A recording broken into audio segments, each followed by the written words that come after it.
Okay, the meeting is live, all set. Thank you, Dave. Good morning, everyone. I'd like to call to order the Virtual Community Planning and Economic Development Committee meeting of January 19th.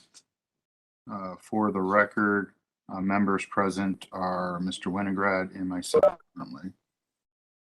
And there's many people on town staff present. So first time of business is 2A, the December 7th, 2021 meeting minutes. I move that we table them. They need to be revised. Is that okay, Mr. Winograd? Yes, that's fine. We'll go on to 2B. Community engagement for New Park Avenue Transit Oriented District Project. Mr. Hart. Thank you, Mr. Chairman. Matt Hart, Town Manager. Good to see everyone this morning. Thank you for joining today's meeting.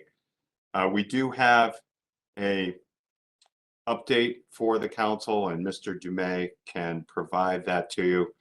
We are making good progress with this initiative. I would note that we do have a related agenda item on the council agenda for next week to extend the moratorium one final time. So I will pause there, Mr. Chairman, and would ask that you call on Mr. Dumais next, and he can provide the committee with an update. Okay, thank you, Mr. Hart. Mr. Dumais. Thank you, Mr. Hart. Thank you, Mr. Chairman. As a reminder, we discussed a draft of our TOD zoning and ordinance initiative at the council subcommittee CPED meeting back in December. I think we received favorable feedback on that and identified the need to go back out with that draft to the community and the business associations and other boards and commissions that participated earlier in our first phase of outreach. Ms. Gorski was able to organize a meeting with the leadership from both the EBA and the design district, which was our first stop in that process. We conducted a call a week and a half ago with them, and overall, they were very supportive of the draft or the approach that we laid out. This evening, I have a discussion with our Planning and Zoning Commission to discuss the draft with them, and then in the next coming weeks, we're hoping to wrap up the outreach with the remaining boards and commissions, and then the property owners within the impacted areas as well. All of which is to say, we hope to bring a draft to wrap up that process to you by our February meeting.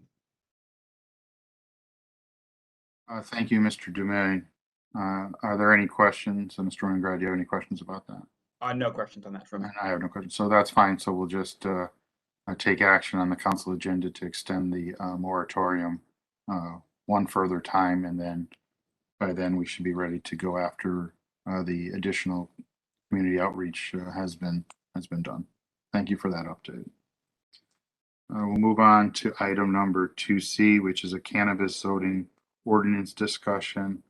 There was a memo provided to the members of the committee with respect to how we wish to proceed with this item. There were 3 options listed, and I'll turn it over to Mr. Hart, and then he can direct it to the appropriate staff person.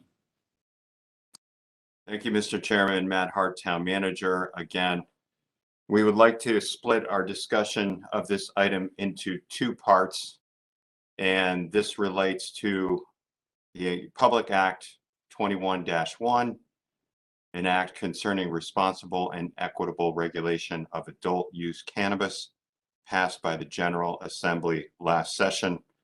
We'd like to first discuss the zoning related components of the law, and those would fall under the jurisdiction of this committee. Mr. Dumais can walk us through that, Mr. Chairman, and then following that, we would like to have a brief discussion regarding our ability to regulate public consumption. That may or may not fall within the jurisdiction of this committee. We should discuss that, but I would turn to Corporation Counsel to assist with that discussion, Ms. Verano and Ms. Latour. So I would start off with Mr. Dumais first. And we do have a memo attached that you can pull up if you haven't already.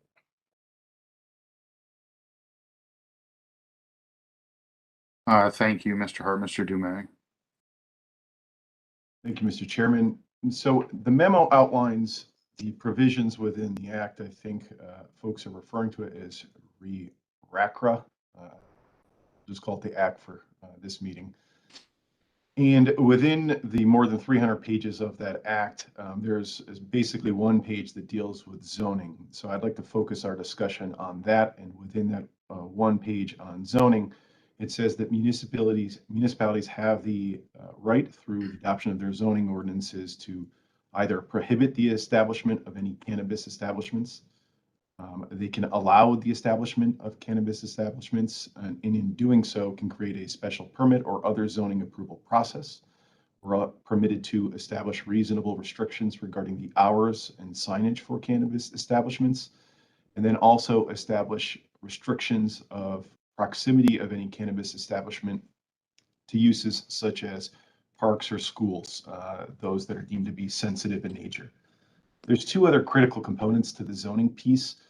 First, there's a provision in the act that states that if a municipality fails to adopt a specific set of zoning ordinances that either prohibits or allows them affirmatively, that any proposed cannabis establishment that comes to the community shall be zoned, and by that I mean treated as if it were a similar class of use other than a cannabis establishment. What that really means is if someone was looking to open a cannabis retail shop in the community, our zoning ordinances, absent either a prohibition or a permissive definition allowing this use, would need to permit that use in any place in town we permit retail sales. So all of our commercial districts. So we'd have no special exceptions or rules or requirements, and it would be treated as a plain retail use. The second provision worth noting within the act is all of this goes through a very comprehensive state permitting and licensing process. But within the zoning component, there currently, at least through June 30th, 2024, the state, in the language of the act, has established a cap on the number of either retailer or micro cultivars based on a community's population size. So what it currently says is that a community is capped as one retailer and one micro cultivar for every 25,000 residents.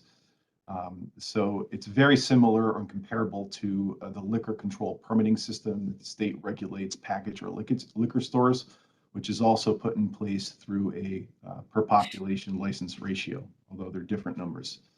So if the community were to adopt a cannabis permissive zoning regulation, we could expect under the current language no more than 3 of each of those classes of uses in the community. So options that were outlined in the memo, obviously the CPED could recommend and the council could adopt or prohibit cannabis establishments as defined within the act. We could permit or allow cannabis establishments, and then in doing so, create a special process, standards, location, hours of operation. And I did note that that is not dissimilar from the approach that the town used when it created the its medical marijuana production facilities and dispensary zoning ordinance. And that was done in 2014, which could also serve as a template for crafting a cannabis establishment amendment. Or we could take no action. And if we take no action, then any future use would be treated at whatever class of use and zoning that it falls into. 3 other quick things to point out. The Act does define what these establishments are, and there's a series of definitions in the Act. It defines micro cultivar, which is essentially any cultivar as a person that's engaged in growing the propagation of a cannabis plant. So there's specific definitions for those. There's a definition for what is a cannabis establishment, and it has a number of meanings. It means a dispensary facility, a cultivar, a micro cultivar, a retailer, a hybrid retailer, a food and beverage manufacturer, a product manufacturer, a product packager, and then a delivery service or transporter.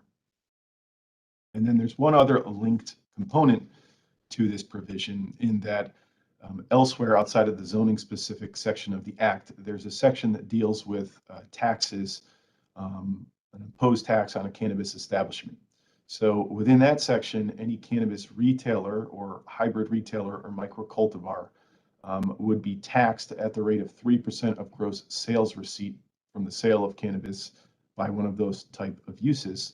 And those gross receipts are remitted back to the municipality. So if the community were to allow one of these classes of cannabis establishments, there is a financial linkage in doing so, in that there's a tax that comes back directly to the community. And I'm not familiar with another similar sales tax, essentially revenue sharing program for other uses. That tax, however, would be subject to certain restrictive uses by the municipalities, and those are either to make improvements to streetscape or neighborhood developments around the cannabis retailer. It can be used to fund education programs, youth employment, or training programs. It can be used to fund services for individuals released from the custody of the Department of Corrections or probation or parole that reside in the municipality. It can be used to fund mental health or addiction services, and it can be used to fund youth service bureaus established pursuant to another section of the statute. And then lastly, it could be used to fund civic engagement in communities within the municipality. So I will pause there and welcome any questions that members of CPED might have. Thank you, Mr. Dumais, for an excellent overview of what was discussed in the memo, as well as additional information to provide to the committee with respect to cannabis zoning ordinance. I just want to let everyone know that Mayor Cantor has joined us. She is on the telephone this morning. Good morning, Mayor Cantor. Mr. Winograd, do you have any questions? Yes, thank concerns you, or- Mr. Davidoff. I mean, I agree with that there are three choices. I just want to sort of note that the reference to the earlier ordinance, I think, in your memo, might imply that that sort of it's a template, an all or nothing thing. We certainly have that, as I recall, and I wasn't on council at the time, but I'm looking at the ordinance now. That was very restrictive, and limited it to what was it, the IG zones? I think, so I mean, we can regulate sort of with a much lighter hand, I think, than was done previously. And so I'm, it's my view. I mean, I certainly don't think we should be trying to put it in the industrial areas or, and I think having restrictions a little more comparable in terms of distance from each other, as it's done with liquor, is appropriate and probably market driven as well. But I'd be reluctant to go anywhere near as far as we had done previously, in really pushing the establishments to one neighborhood. So with that, I just want to make that statement because again, I'm looking at that old one and sort of grimacing at it. But again, I do think that some restrictions might be appropriate. I think in particular hours, and maybe parking. But even then, I think that should be more market driven. No one's going to want to open up a store that might get traffic without some provision for that. So in my mind, I think hours and maybe location to each other are probably the appropriate areas to look at.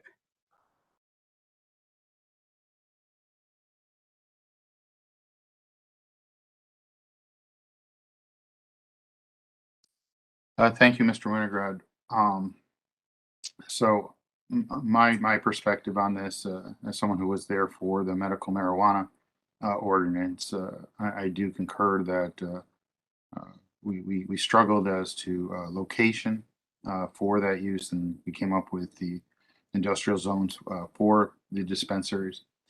I do think that we're probably not ready to craft all the parameters necessary for this, but I do think that we're going to want to craft some parameters, and I think it's going to require more discussion than just Mr. Winograd and myself doing that. So I think this will be on a future agenda item. And but I do think from the outset, I think doing nothing is an option I've already eliminated. So I don't think as of right it should be something that we we should do, especially since we do have regulations with respect to liquor stores in the community. And I think that would be an appropriate model to look at in terms of criteria. I got a text from Mayor Cantor that she's just listening in this morning at this point. Mr. Hart, do you want me to go to Corporation Counsel's office for the next portion of the discussion, or do we wish to just carry that over toward the next time we discuss this item? Mr. Chairman, Matt Hart, Town Manager, I think it would be worth a brief discussion. And Attorney Verano, if you could also talk about the interesting parallel between the regulation of cannabis consumption to the use of tobacco products. Thank you, Mr. Hart. Deputy Corporation Counsel, Ms. Verano. Thank you, Mr. Hart and Chairman Davidoff. I'm actually going to turn it over to Cynthia Latour, who's going to give a sort of brief presentation on the cannabis use. Thank you. Thank you. Assistant Corporation Counsel Latour. Good morning. Good morning, everyone. Existing state law allows municipalities to regulate activities deemed harmful to public health, including tobacco smoking on municipally owned property. The act that Mr. Dumais referenced broadens the authority of the municipality to also regulate smoke or vaped cannabis and other type of cannabis use or consumption. So currently, the town does not allow smoking anywhere where it is prohibited pursuant to the Clean Indoor Air Act.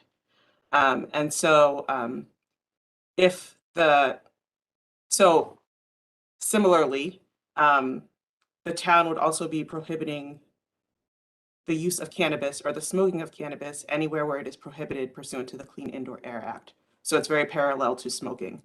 So the use of cannabis or the consumption of cannabis would be prohibited anywhere in proximity to a school, near a healthcare institution, inside any restaurant, in any area of an establishment with a permit issued for the sale or use of alcohol or liquor, in any passenger elevator, or in any state-operated building. I'm not sure if there's any questions regarding that.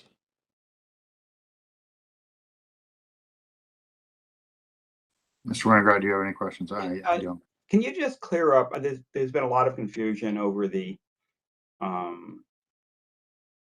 part of the law that talks about designating an area. And if you could Sure. clear that up. So for municipalities with more than 50,000 people, such as the town of West Hartford, if we regulate the public use of cannabis, the regulations must designate a location in the municipality where public consumption is allowed. So if the town were to do nothing, we would just essentially be adhering to the areas where it is prohibited pursuant to the Clean Indoor Act. So those areas that I referenced previously.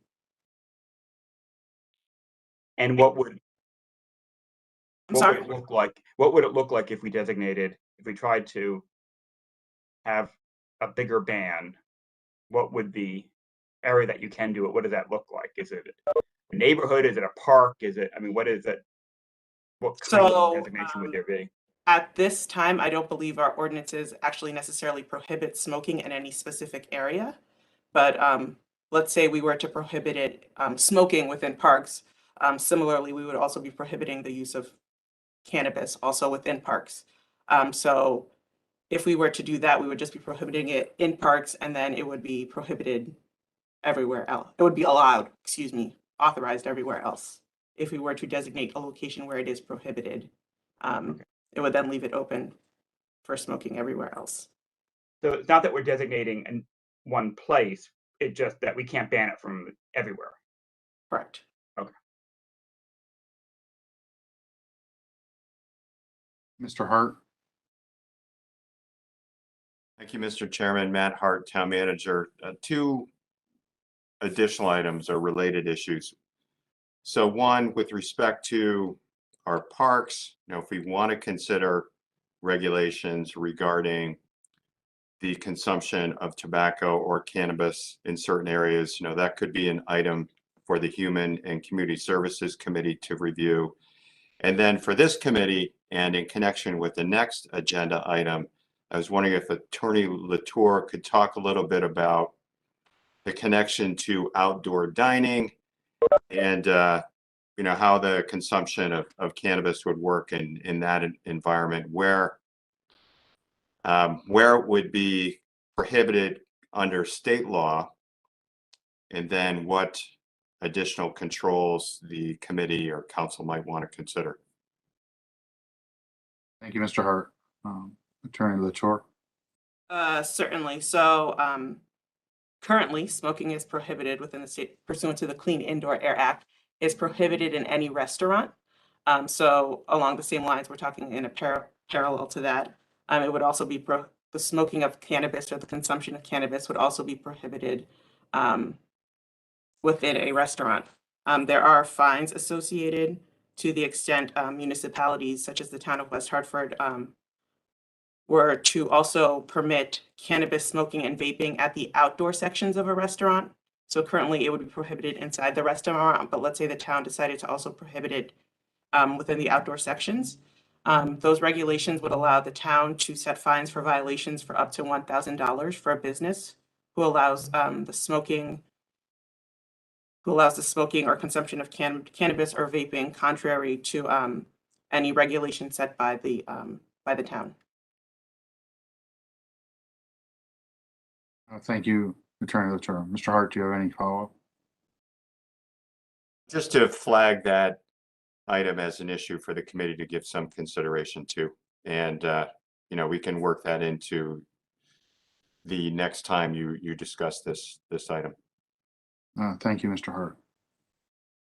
I think that I think we should probably stop the discussion about this proposed ordinance or where we're going to go with this at this time. I do think we need more members of the council present, and I don't know if a better avenue would be for this ordinance to be discussed in some type of committee of the whole type thing, because it covers a variety of committees: public safety, leisure services, outdoor dining, which is in the public works, this committee.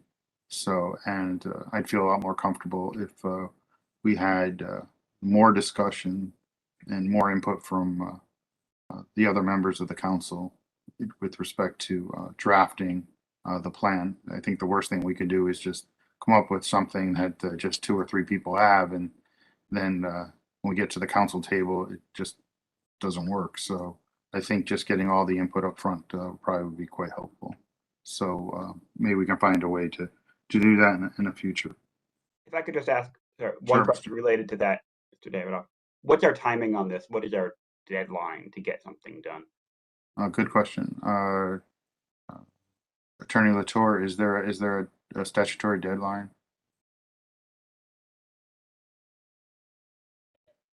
I don't actually have that information in front of me. I'm not sure if Attorney Verano, if you're familiar with the deadline as to.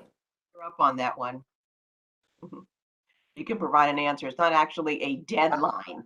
It's just the sooner that you have zoning ordinances in effect, the better. Todd, I don't know if you have a specific date in mind. Since the act is effective, the effective date is already started, we would theoretically be subject to any inquiry or someone looking to sign a lease on a property. And my office and Ms. Gorski's office is fielding a number of calls for prospective retailers. So someone could take the risk of inking a deal and going in as a retail use, as an example. However, it's our understanding that the state process to actually license them and get that up and running is lagging behind. So as Attorney Verano said, I think the sooner the better to have a defined process and zoning tool and mechanism in place. Thank you, Mr. Dumais. So do we think that a 30 to 60 day window before we had council action would be appropriate? Attorney Latour. Mr. Chairman, Gina Verano. I would think that would be fine. Adoption within 60 days definitely makes sense. And if that's where you're headed, perhaps the next committee discussion, there might be a proposed ordinance with perhaps some of the restrictions in there, maybe hours of operations and locations as possible discussion points. Thank you. So perhaps we could send something out to the council telling them where we stand on this particular item, and perhaps the individual members could send suggestions to your office, possibly with respect to concerns, or maybe you could provide a checklist or items to consider. That would be helpful, and then we'll just so that we're just not dropping the ball here, and we would have a more productive discussion at the next meeting. So I think in order to avoid multiple communications with multiple, counselors, perhaps the approach would be to, I could work with Todd Dumais to come up with a little bit more detail in terms of standards, locations, hours of operations, prepare something in advance, a memo in advance of the next meeting. And then we could encourage the other town councilors to come to that particular meeting. And then we'd have actually more specificity on some of these items, and it might generate more productive discussion. Excellent idea. And I think the items that you don't include, I think if we just sort of listed them on the page as well, so that if anybody was thinking along those lines, we could put them in as, if necessary, if there was support for them. All right. Sounds like a good plan moving forward on this. Thank you. Without further discussion, we'll move on to 2D, which is the outdoor dining ordinance amendment, which is, I think, predicated upon recent changes in state law as a result of the outdoor dining provisions that were provided by the governor's office. So, Mr. Hart. Thank you, Mr. Chairman. Matt Hart, Town Manager. As you can see, today's meeting is very zoning heavy. Mr. Dumais can take the lead on the discussion or the overview related to this agenda item, as well as the next. Thank you, Mr. Hart. Thank you, Mr. Hart. Mr. Dumais. Councilor Deveroff, you're correct. The genesis of this act, it's got a long name, but it really, at the end of it, is an act that allows for the provision, mandates the provision of outdoor dining, is the genesis of two and what will be 2.5 years of COVID-related experiences throughout the state, whereby municipalities were required to permit, with very minimal requirements, outdoor dining within public rights of way. And that could be sidewalks, or it could be within an actual travel right of way, like we did in West Hartford in the center. So what the act says is permanently effective this March, when the current temporary executive order expires, authorizing the type of outdoor dining we've been doing for the past 2 seasons. It says that all communities in the state have to permit outdoor dining, have to permit it allowed as of right, subject only to an administrative site plan review. We have to allow it within public sidewalks or other pedestrian pathways, provided that you require or allow at least 6 feet of unobstructed pedestrian passage around the outdoor dining enclosure. You have to permit outdoor dining within off-street parking spaces associated with restaurants. And you have to allow it on any lot abutting a restaurant where it's a permitted use in that district. So those are the critical components of what the act says. And if we step back and look at its potential impact to West Hartford, fortunately, West Hartford has well over 20 years of experience with outdoor dining. It's certainly seen by people throughout the state as a mecca for dining in general, and certainly outdoor dining pre-COVID. We have had in place 3 separate ordinances that relate or govern outdoor dining, 2 of which are within our zoning, and 1 which is within our code that deals with street obstructions. And I think earlier, Councilor Davidoff, I heard you reference John Phillips and the Public Works Authority. So those three types of regulatory controls are in place. The two zoning pieces, one is a special use permit process, and that process is a process where our Planning and Zoning Commission is given the authority to approve of outdoor dining permits on private property. It's through a public hearing process, and it's not as of right. However, it's been an extremely successful program going back to its inception, and it benefits more than 60 restaurants or 60 approved permits since they've been issuing those type of approvals. Additionally, there's a lower tier of outdoor dining permit, and that's more of a seasonal zoning permit issuance, and that's done by our zoning enforcement staff, and that's for restaurants that have fewer than 4 tables, less than 16 chairs, and that do not serve alcohol within the outdoor dining area. And that's also frequently used by a number of establishments throughout the community. And then lastly, there has been a provision that allows for public right-of-way dining, not necessarily in-street dining, but sidewalk dining that's in the public sidewalk, not on private property, through a permit process whereby the Public Works Director gets to review of and approve in section 155.26, basically a street obstruction encroachment permit, provided that it's already been issued an approval by our Planning and Zoning Commission. To staff's knowledge, that permit process had only prior to the COVID environment ever really been used one time, and it was never actually implemented. So it went through an approval process, and that was for the spot coffee. And it's my understanding that that public sidewalk, public obstruction permit type was developed at the same time that Blueback Square was developed to permit a more flexible or European style outdoor dining, where you could have an outdoor dining area not directly abut the facade of a building, but be hugged out towards the curb line. So with all that said, in order for our 3 standards within our outdoor dining provisions to be brought into compliance with the provisions of the Act, which we have to do, I proposed, and staff went through our current outdoor dining ordinances and proposed a number of changes to bring those into compliance.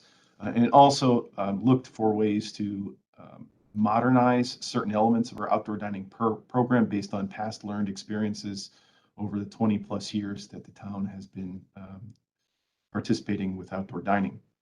So the big changes are that the authority would be taken out of the special permit process from our Planning and Zoning Commission. The 2 zoning permit types would just be condensed into one zoning permit that's issued as an administrative approval. And then the remaining elements are relatively minor in nature.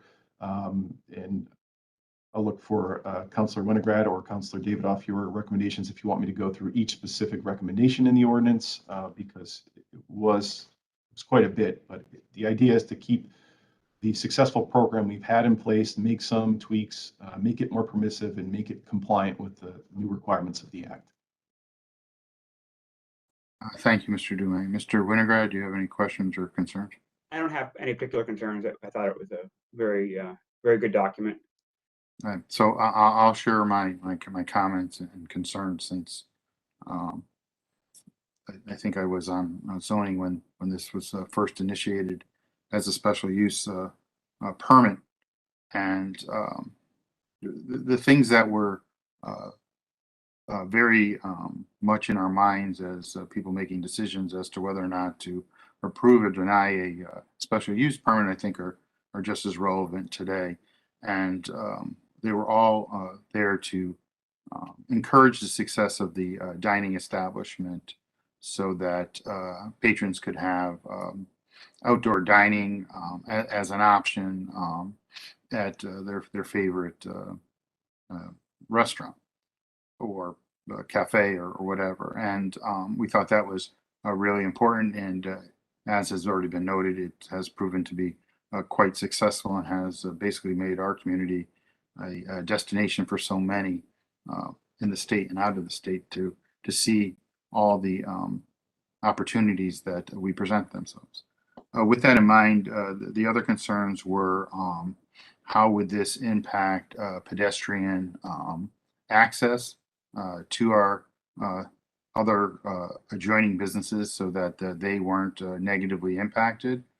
How would vehicular traffic be impacted so that we could still have, people have the ability to go from point A to point B without being negatively impacted. How would the neighbors who abut the particular establishments be affected? That had to do with hours of operation and noise and amplification for music and things of that nature.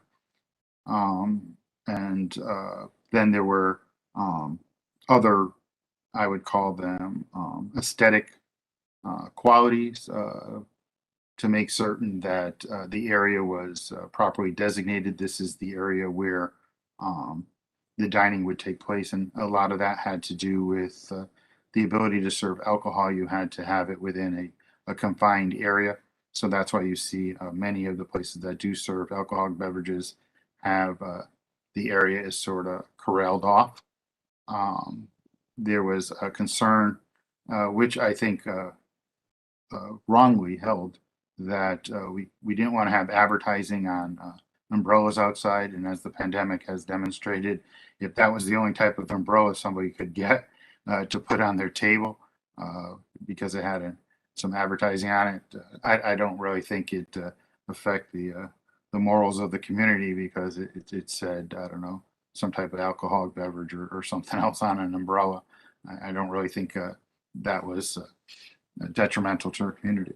So all of those things were concerns always with respect to an approval of a special use permit. I think that the changes to the variety of ordinances and combining them were all taken into consideration and have demonstrated that. And from a efficient, good government point of view, I think it makes a lot more sense to be allowed to do this administratively, that if the applicant can meet the criteria that are necessary here. I think that's a win-win, not only for the business, but for our community.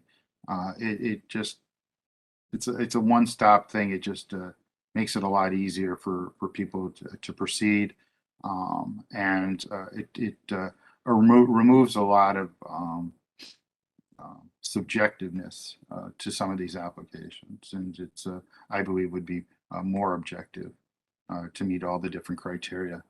And I think that businesses would think that it's good. I think that there's sufficient enforcement for violations of the provisions, and I think that as drafted, a good job was done to meet the various needs. And I think that if the administration thinks that this is ready to move forward, I would definitely concur.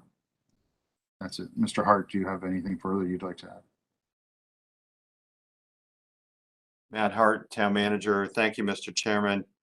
Appreciate your comments, and Councilor Winograd's as well. Would like to commend Mr. DeMay for doing a very good job here in consultation with other staff. And I guess a question we would have at this point would be, should we bring this back to this committee one last time, or bring it straight to council? Mr. Winograd, do you have any? I think we could bring it to council. I do have one thing quick thing I wanted to get a comment on. I noticed you took out the prohibition on dogs in the outdoor area. Just if you could explain that. I'm all for it, because I've been in a situation where I keep my dog outside the fence, but I assume that's based on sort of our experience. But if you could comment on that, but yes, I think we should just move it forward. Councilor Winograd, yes. So service animals obviously would be allowed in there. The thought was to remove any restriction from the zoning component and default to whatever the health code related restrictions are from having animals within a dining area. If there's no health reason to not allow dogs in that example in an outdoor dining area, and there's no need to include it in the zoning. So just trying to be more flexible. Gotcha. Thank you. Mr. Hart. Thank you, Matt Hart, Town Manager. Attorney Verano just reminded me of an important issue. And that relates to a fee structure related to outdoor dining. we do want to build in a proposal there, particularly for the use of parking spaces. Because that does impact our parking division. I know that Mr. Phillips and Ms. Nelson have given some thought to that. We want to make sure that that fee structure, though, strikes the right balance between continuing to promote outdoor dining and something that the restaurateurs can reasonably afford. So we have been giving some thought to that. And I think we will present a proposal on that issue as well. All right, thank you. Attorney Brown, did you want to add anything? Yes, thank you, Mr. Chairman. I think there is already a fee for a site plan review, $212 or so. It may increase based upon something else, and Mr. Dumais could comment on that.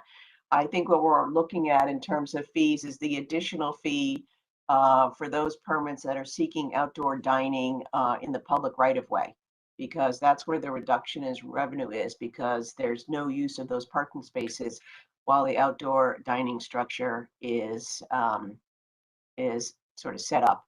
So, Mr. Chair, if you might want to hear from Mr. Dumais on what the current fee would be for this application. The other thing is, it does require, it may require an obstruction permit. So I think there's also a fee associated with that if you're in the public right of way as well. Thank you. Thank you, Attorney Brown. Before I go to Mr. Dumais, my concern is I don't think that if we looked at the amount of dollars lost in parking revenue per space, there would be no establishment that could pay that amount over that period of time that space was not used for parking.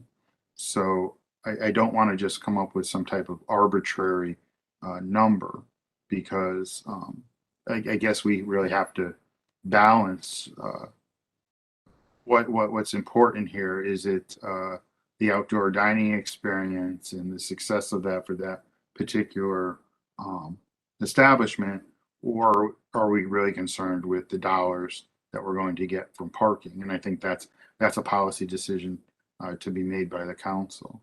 But I don't know where the happy medium is for that at this point.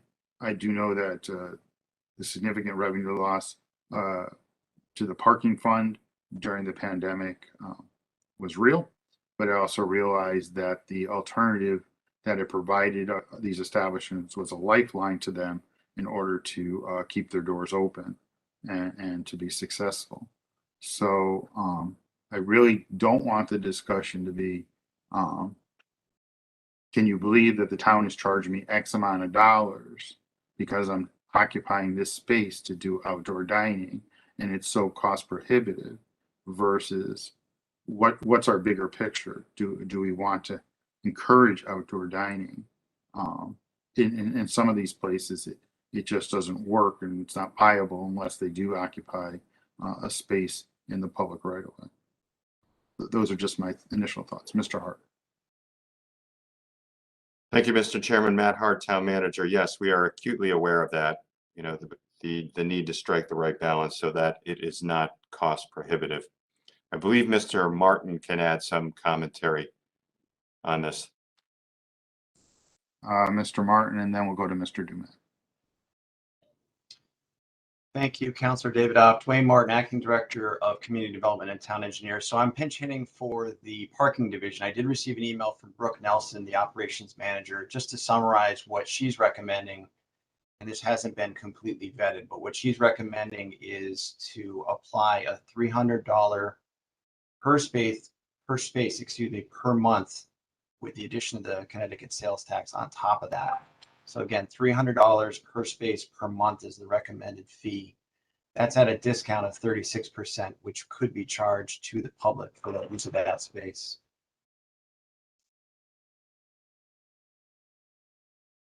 Thank you, Mr. Hart.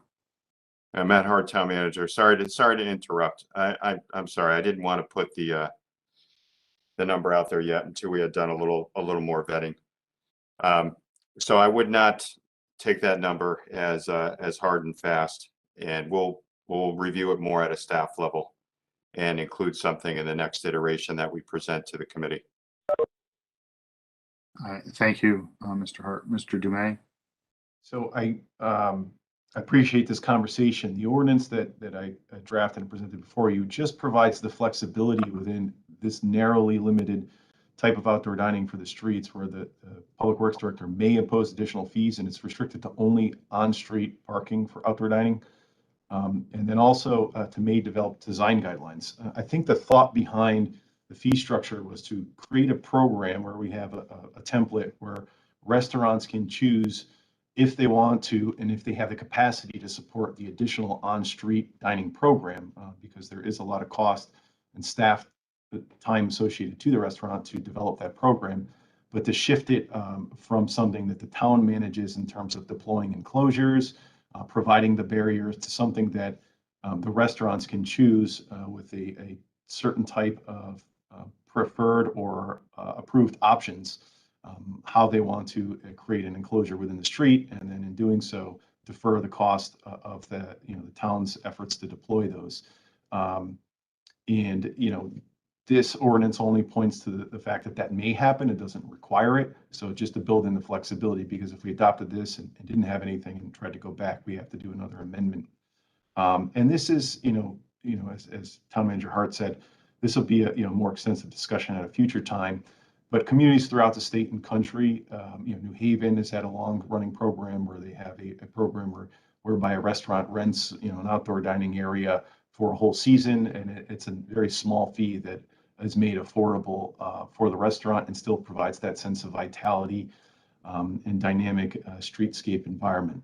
But again, that, as Town Manager Hart said, is probably a discussion for another day with more details around that specific element.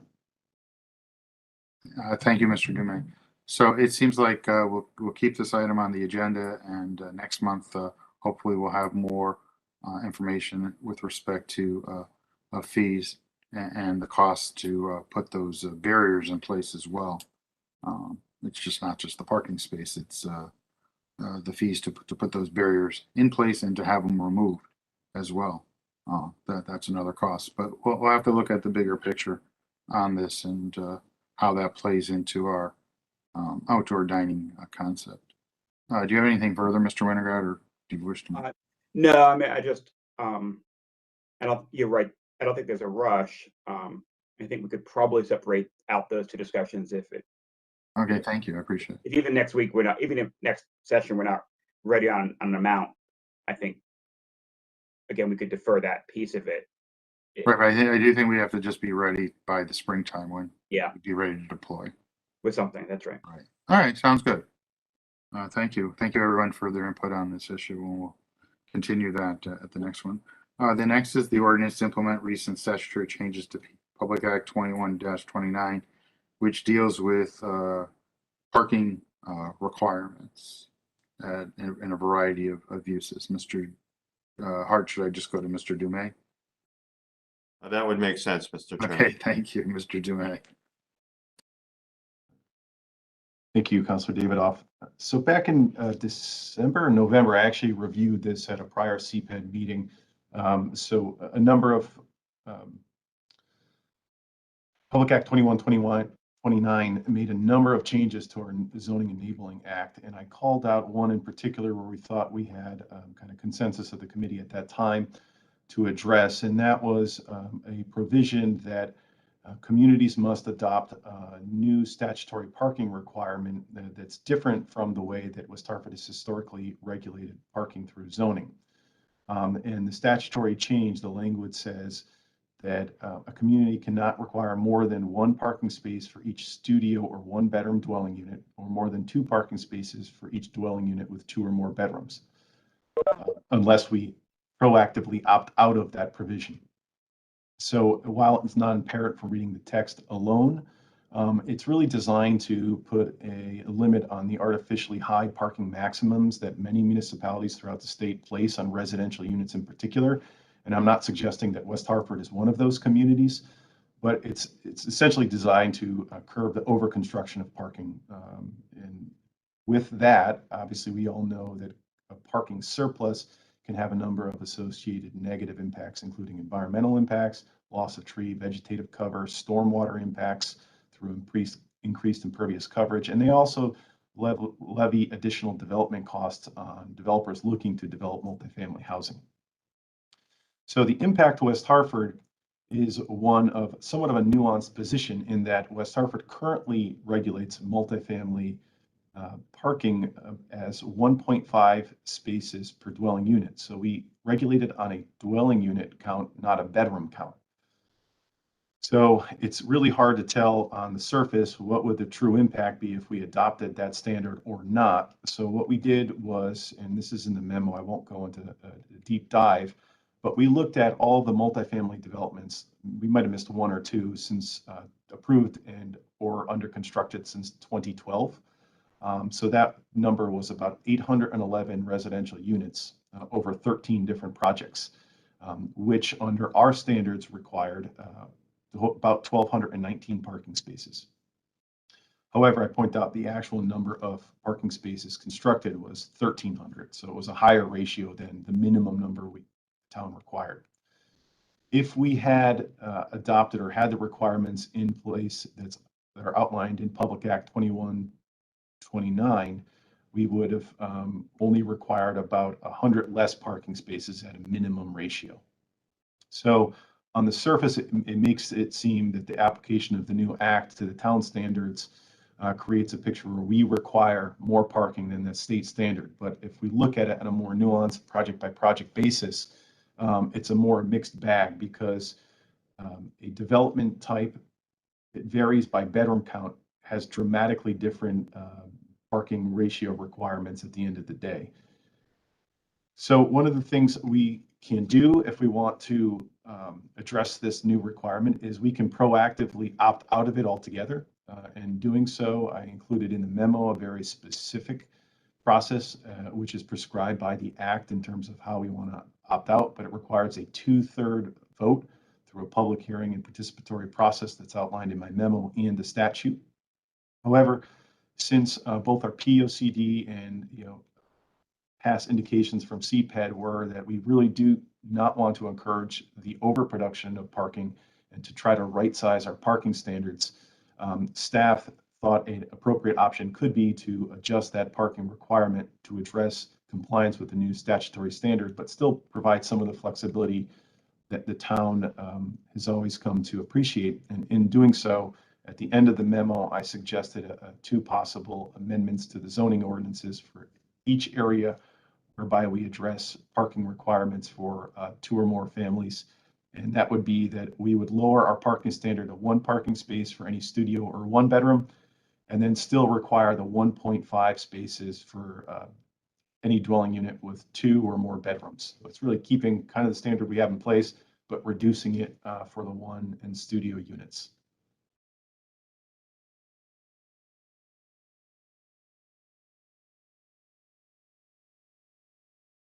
Thank you, Mr. Dumais. I want to let everyone know that Mr. Zanowitz joined us at about 8:52. So good morning, Mr. Zanowitz. Does anyone have any questions or comments with respect to the course of action on the parking? Mr. Winograd, do you have any concerns or comments? No, I thought that the solution they came up with, haven't done all the math, it looks like it makes sense. Obviously, we have to comply with the state law, and I think, but you're right. I mean, we've had lots of discussions about over parking, and we certainly don't, individual developers have the right to put in more if they want, if they see the need. But we should be forcing them to put in more than they think is reasonable up to, with some guidelines. So I think this is a good idea. Okay, thank you. Now, Mr. Hart. I apologize, Mr. Chairman, Matt Hart, Town Manager. I was going to wait until after you spoke just to make sure we were clear on direction from the committee. If you needed to continue the discussion here, if we could bring this to council. I was going to just add my commentary. I did receive a text from Mr. Zanowitz. He doesn't have any questions at this point. I think that this is ready to go to the council. I would concur with Mr. Winograd. Many times, some of the parking requirements seems to have a negative impact upon development plans moving forward, and we seem to sometimes have an overabundance of parking in some of these projects, and some of the costs necessary to construct parking make the project even more costly unnecessarily. And as our community moves towards more transit-oriented development, and we really pride ourselves on walkability and things of that nature, and where it appears the next generation of citizens really is not automobile centric, as demonstrated that this reliance upon parking and automobiles may not be necessary. So I'm ready to move forward and bring this to our next council meeting. Mr. Hart. Thank you very much, Mr. Chairman. We'll prepare for that. Thank you. We have nothing under communications, and we'll just touch on staff reports. So that would be economic development, and I believe that would be Ms. Gorski. Good morning. Good morning, Chairman Davidoff. Good morning, members of council. Kristen Gorski, Economic Development Coordinator. In the interest of time, I will provide a brief staff report. Of course, any questions at the end, please let me know. First, I am really excited to announce that the Economic Development Division has now expanded. We welcomed Andrea Mazizak as our part-time Economic Development Specialist, who started yesterday. So Andrea will be joining economic development and really helping to have us have a more broad reach within the community. So Andrea comes from a position working at DEEP at the Department of Energy and Environmental Protection in their public outreach division. And she also has some experience in working with the Elizabeth Park Conservancy, as well as previously owned her own business. So, we definitely think that she is going to hit the ground running and be a great fit to help this division expand. First, we're going to kind of piggyback on what we had done previously, which is our business database, which we expanded and extended quite extensively throughout the pandemic, but certainly don't have access to email addresses for all of our businesses. So we're going to have her start with that so we can get as many businesses as possible on our communications list, just again, to be more broad in our communications. I also expect that Andrea will start to beef up our social media in order to support our business community, as well as hopefully start to put out more regular constant contact emails again to our database. So excited to welcome Andrea. The Why West Hartford website is going really well. We hope next month to be able to share with the committee some analytics in terms of visitors and what pages get the most attention. But an addition that came out of this committee in previous requests and previous meetings, is the Young Professionals page. So I am working with the chamber in order to execute that page, which we hope to have up and running by the end of this month. So an additional page that's just going to link to all of the great things that you can do in West Hartford, as well as some of the apartments, as well as homes that are available should you want to look at West Hartford to hopefully live here. So again, that will be up and running by the end of this month. In addition, we are planning to put out a survey to the business community. So we did this a couple of times during the last 2 years. Really, it was pretty early on during COVID, just to understand the financial needs of a lot of our businesses. But since it's been probably about 8 months since our last survey, just want to get a temperature check to see how all of our businesses are doing, especially given the latest surge that we're under. So that should go out before the end of the week. Happy to share some of those results overall with the committee as well. And then lastly, I just wanted to highlight that in combination with State Rep Kate Farrar, we are working on a manufacturing initiative. So we had started to, and the mayor had joined us for a couple of these visits as well. We had started to visit some of our larger manufacturers in town, and we want to be able to expand that program in 2022. So in the fall of last year, we had visited Triumph as well as Abbott Ball and CCR Products. So Kate and I are ramping up to hopefully visit United Tool and Die, Harcon and Legrand before the spring. And so this is really to best understand what constraints or kind of goals that our manufacturers have and where we might be able to support them both at the local level as well as the state level. There's a lot of new opportunities coming through Capital Workforce Partners as well as the Governor's Workforce Council. So just staying up to date in terms of those resources as well as some training initiatives that might be available for those manufacturers. And then of course, you know, many of those businesses are our largest businesses in town. So making sure that we are supporting them as best as possible in an attempt to help them grow and expand, which many of them are poised to do. So that is the brief report that I have for today. Happy to take any questions. Mr. Winograd, do you have any questions? Or No, I don't. Thank you very much. Mr. Zdanowitz? None at this time, thank you. First, I'd like to thank you, Ms. Gorski, for supplying me with the vacancy rates in the variety of sectors. I asked for that information. It was promptly received, and it indicated that we were stable or better than stable in the majority of those sectors. So that's great to hear. It's exciting to hear that we have an additional staff on hand to address some of the things that are necessary to be done. I would just offer some suggestion that when I was Chamber of Commerce president in Newington in the late 90s, turn of the century, we tried this one idea with our largest manufacturing companies, and it was a business roundtable where we got all those companies that you suggested together for and provided we're able to meet in person, where they came together. Unfortunately, we were only able to do it twice, but they came together and they were able to find some synergy, some common needs and wants of the town. And we're looking for similar resources with respect to the state of Connecticut. And it fostered the beginning of some relationships between the various businesses in terms of seeking employees and needs of employees and things like that.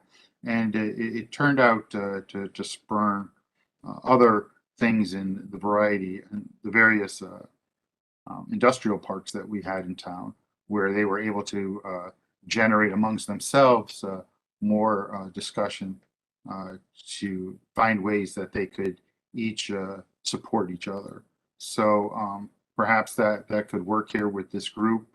Now you've made these connections and people know who you are. And I think that's one thing about business leaders. They like to learn, to educate themselves, and see if there's different ways of doing things to improve the bottom line, because that's what it is, economically, as well as improving the welfare of their employees and the image of their company. So I think that could be a home run if we want to explore it. I'll be more than willing to talk more offline if necessary. But thank you for the efforts so far. I think that we're well positioned as we move forward. Without anything further, we'll move on to the next item, community development. That would be Mr. Martin. Thank you, Councilor Davidoff. So I'm going to go through quickly an update on the building division and then highlight an engineering project, which you guys are familiar with, and then offer Mr. Dumais an opportunity to speak on behalf of his division, should he want to. So quickly regarding the building division, our building official, Tim McClochie, was in the meeting earlier, but had to step away, and for good reason.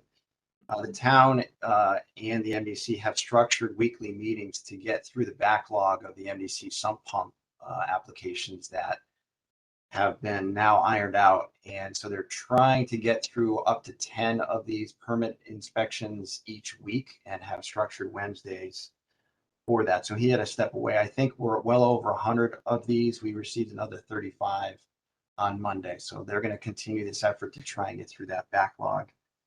Regarding the building division staff and some of the performance measures, just to go through quickly, we did transition a part-time building inspector to a full-time building inspector, which was great. He did very well.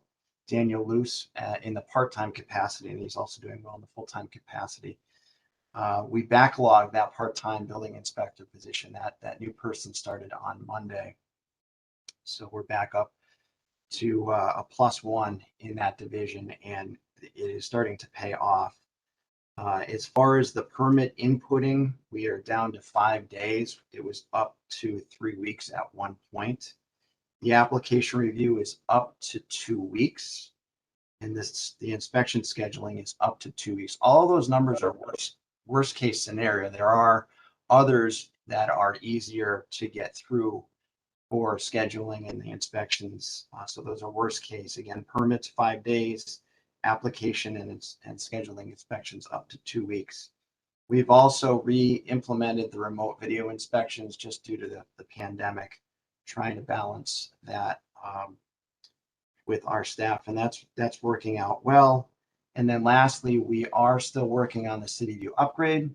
The building and planning division staff have met with and have been testing the new product and providing feedback. So we're going to be working through that phase. We are still targeting March, maybe into April for the launch for building and planning, to be followed by engineering for City View.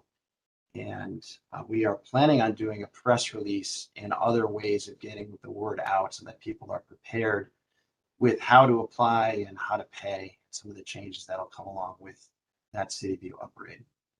Any questions on the building division? Mr. Winograd shaking his no, Mr. Zanowitz, and neither do I. So, okay, moving on, just to talk about the North Main Street Road Diet. You may have seen there was a press release regarding the project, and that may have raised some eyebrows. So I just wanted to go in detail with regard to this. We received a request from the Pedestrian and Bicycle Commission to get information on the survey result. Survey was released for the project to solicit feedback from the public, which is one of the measures of success or failure for this road diet study. But since the survey had been going on for a while, I think some of the committee members were concerned because they had not heard any feedback. So we wanted to offer that information to them and to the public. So that was released. The results were favorable, not only in the volume of respondents, but also in the feedback that we received. There was also complaints and confusion from the public with regards to the two-way left turn lane and how it is being used improperly in some cases. So we wanted to put out another informational guide with respect to how to properly use the two-way center left turn lane, and also explain what to do if there's an emergency vehicle that's coming down North Main Street, as far as what motorists should do. And so that was the primary reason for putting that press release out. It was also an opportunity to explain that the survey is still open if people wanted to participate, and what our plans are moving forward with the schedule for the project, which I'll touch on quickly here, although we have not pinned down these dates, but I just wanted to give you this information so that you're aware of what's coming. So first of all, the consultant's planning on finishing the study later on this winter, and they're going to provide town staff a final draft in early March. And that'll give town staff, town manager an opportunity to provide feedback, and then they can finish the study. From there, we're planning on bringing our consultant VHB here to this committee to provide a presentation to you to answer any of your questions, and then go forward from there. We're targeting mid-April for a public information meeting, and then that will be followed up in May with a full town council presentation from our consultant. And then that presentation will, and the final report, of course, will provide recommendations from the consultant to the town to go forward as it sees fit. And that will fall on town staff as well, primarily on the town manager acting as the legal traffic authority to make the ultimate decision. Any questions on the North Main Street Road diet? Mr. Winograd?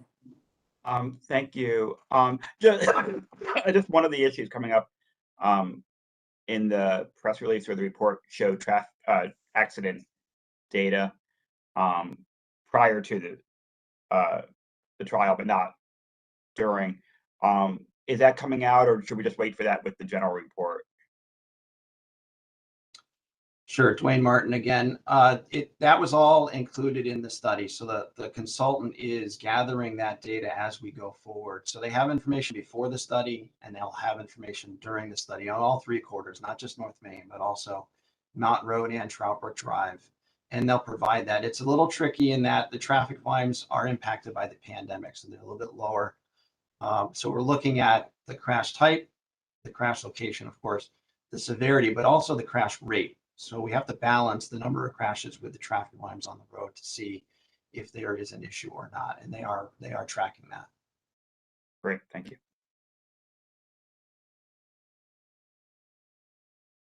Thank you, Mr. Winograd. Nothing from Mr. Zdanowitz, and I have nothing further to add. So thank you for that update on that. Appreciate it. Next item would be staff report from the town manager. Mr. Hart. Thank you, Mr. Chairman. Matt Hart, Town Manager. Very briefly, I would note that Mr. Ledwith is attending today's meeting as well. He's been very diligent about attending all of the council's standing committees to help him to get up to speed to serve in the role as interim town manager. And I really want to thank him for his approach and how diligent he has been. And then secondly, just to touch on your next agenda item, I think your next meeting, perhaps your next few meetings, will continue to be very zoning oriented as you work through all the ordinances we discussed today. And that completes my very brief report. Happy to take any questions you might have. Thank you, Mr. Hart. Any questions, Mr. Winograd? Mr. Zdanowitz? I do want to thank Mr. Ledwith for attending this morning so he can get a small flavor of what's to happen in the next few months. And yes, Mr. Hart, you're right that zoning is quite heavy on the committee's agenda, and I couldn't be any happier to chair this committee with the zoning components. I've often said that I find zoning to be fascinating and interesting, and probably an opinion that's probably not shared by the majority of the members that I serve with, but to any extent, I'm looking forward to the next few meetings. And Mr. Hart, I would be remiss if I didn't thank you for your years of service to the community, especially with respect to this committee. And I think that there will be opportunities for this committee and the topics discussed here to interact with you in your new role as the executive director of CROG. So I look forward to that, and I personally wish you the best of success in your new career endeavor. And it's not goodbye. It's we'll talk soon. So thank you, and we'll have more to say at our council meeting next week. And without further ado, I think we've got enough for future agenda items right now. Mr. Ledwith will touch base should there be something else that will come up. I'm certain Mayor Cantor will also reach out to you as well. So without further ado, can I entertain a motion to adjourn? So moved. Thank you, Mr. Winger. A second. Thank you, Mr. Zdanowitz. We stand adjourned. Thank you, everyone, for their time this morning. I appreciate it. Be safe. Bye.